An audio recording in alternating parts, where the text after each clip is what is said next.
20E of fixing this Jaguar, Jaguar 420G. We've made some progress with this car. See, we've installed the interior. We've sent the cylinder head off for machining because I've got the intake manifold off. I'm going to be Justin Bieber welding the fuel bowl back onto the carburetor, see how that goes. Get that sanded up, get that ready for installation. We're getting really close. We're getting really close. Take a look at what I've done. So I've got the jack supporting the engine at the moment with just a strap around the sump. I've finally been able to drop this this cross member enough, this K-frame enough, to access the saddle mount, which is right here. And as you can see, I tried to repair it with liquid nail, and guess what? It's not a repair. So I've got the new part here. I've just got one. The other side is still in reasonably good condition, as in it's still holding. So I'm just going to replace this one since they're fairly expensive. So that's going into here. You don't have to withdraw it all the way. It's just resting on the arms of the engine crane. So it's just resting here at the moment. And yeah, unbolt that one. Unbolt that one, withdraw the bolts, put in the new one, slap the whole thing back up. And then the engine mounts have come, so I should change the engine mounts now while it's all lowered, and yeah, just get it done. Disconnect the steering shaft too, you have to do, but here we go. So these are the new engine mounts that I'll be using. This is the old, this is the new. The rubber between the two are the same width, and the diameter of them is slightly smaller, but it will honestly do. This metal cup here came from that one, and it fits on there really nicely. These are from a Ford Escort, and while the Ford Escort engine is a lot lighter, the vulcanization process to get these nuts secured in that rubber will be the same as this one, so it should be fine. If not, again, you guys will be the first to know. So I'm going to put these in while the suspension's down. So forgive the lack of DSLR use here, but I've been really struggling with getting this intake manifold off. I've got to be careful with how much force I use though, because I've actually put a dent in it. I'm trying to smack it this way with a piece of wood. I've got it on this pallet here because it's a more solid surface than what I was working on. And what I've done is to apply pressure between the head, which I'm not using, and this intake manifold, which I want. I've cut a threaded bar down, so it's a nut on this side and a coupling on this side. I've made a second one here just to help distribute the load. I'm trying to work the manifold out this way. I've been using this scraper. I've got no choice because it's really stuck on there. My running theory is that these studs here have suffered from galvanic corrosion, and galvanic corrosion will lock an iron stud in its aluminium sleeve. So unfortunately, this is fairly severely corroded on. I almost broke it the other day from that dent that you might be able to see. Got really close to breaking it because aluminium shouldn't dent like that. It should actually shatter since this is a casting.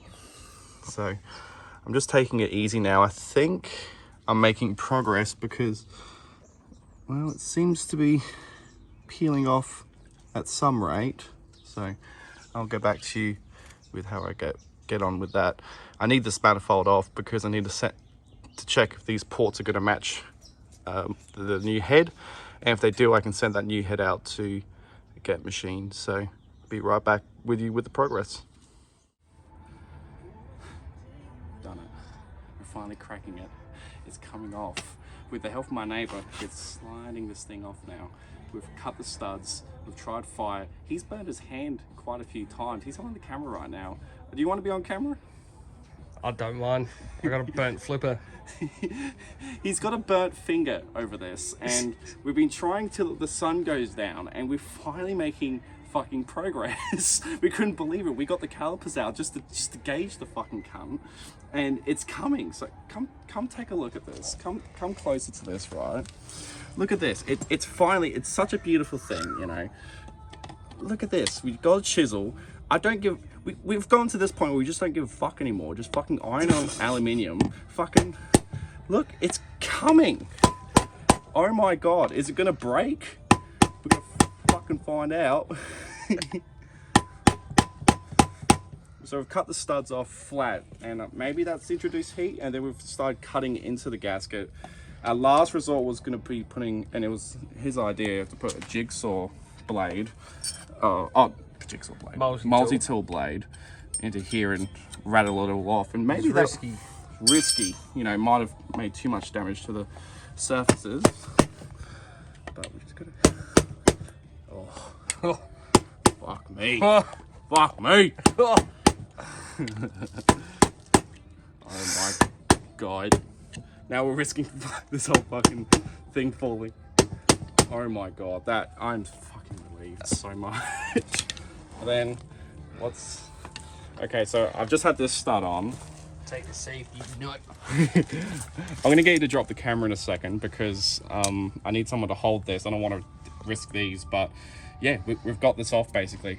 Alright, stay tuned, we'll see how it goes, how it looks. Spray my manifold clean. So we're going through to the coolant galleries.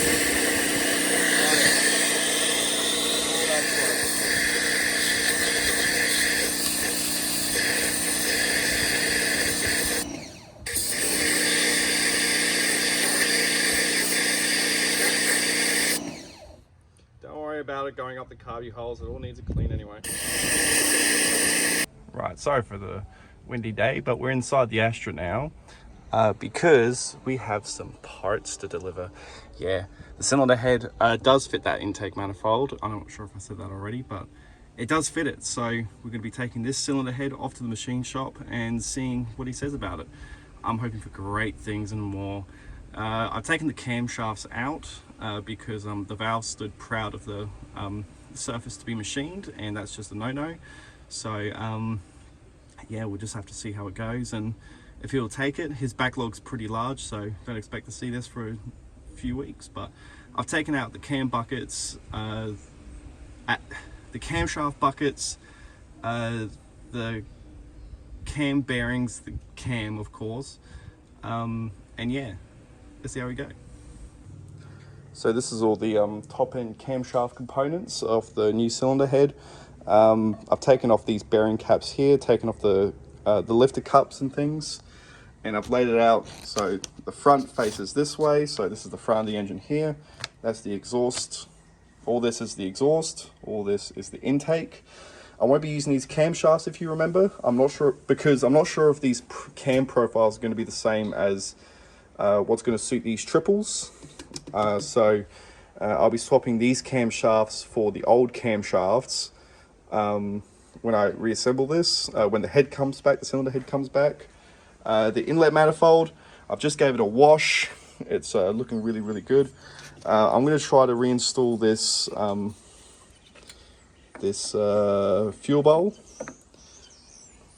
back on there like that, and attach that with a JB weld, or as I like to call him, Justin Bieber weld. It might be rat shit for aluminium, sticking aluminium, cast aluminium back together, but as Mr. Bieber once said, never say never, and that's why it makes JB weld. Anyway, so very exciting update about the interior of this car. Are you ready? You're not ready. Are you ready? Seats are in, back seat in, door cards in, trim on. This is amazing stuff. I've got to glue these crash pads back on, but it's actually so comfortable. You see that acres of green with the center console. It's absolutely fucking beautiful. I've got this fantastic pillow here because it's basically a lounge suite in here. It's tombstone seats with full bucket, so they go right the way across the car. The armrests are all articulating. The center console matches the green leather seats. The wood grain's looking fantastic on the dashboard. The rear seats are looking great. Never mind the stuff on the bottom. The timber trays are all done and installed. The ashtrays installed. I've got the rear parcel shelf installed. I ended up painting the roof lining with just house paint that I had laying around. This is because when you touch the roof, it would flake on you, and this, it's sort of like a can of worms thing. I didn't want to touch this and risk breaking the wood board that was up here.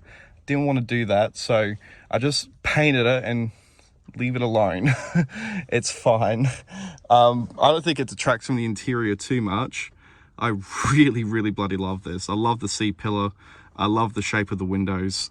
It's just absolutely gorgeous in here. These the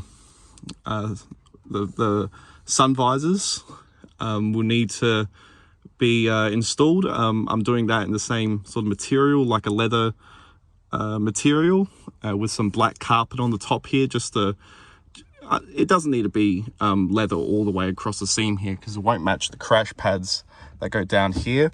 And so to frame the windscreen, to have the black crash pads here with black carpet up here, spider web, green leather window visors. This window visor won't have, sun visor won't have a mirror. I've just deleted that just to make it a bit easier on myself, but it's absolutely gorgeous that's in here. It smells so good. It's like, it smells new in here. And then remember, we've also got new black carpet. So it is really gorgeous in here. The interior is really close to done. Just stick those back on and that's it. How good is that? So no, I absolutely love this interior. This green, man, the fucking green. I knew it was a good choice. I do not regret this at all. This is fucking awesome. Love it, you know, love it. And that's gonna have to do it for this episode of fixing this Jaguar. The interior is looking fantastic. The cylinder head's being sent off. I should be getting that back on the 16th of May. So about 2 weeks from now. The guy's a bit under the pump, but he's done flywheels and other cylinder heads for me in the past, so I do trust his work, so it's worth the wait. I've got the head gasket kit on order. That's coming whenever that comes. Next episode, oh my god, we should be firing this thing up, and yeah, we're really close to the finish line now. Fire it up, put some wheels on it, got a Jag. Anyway, thank you very much for watching, and I'll see you next time.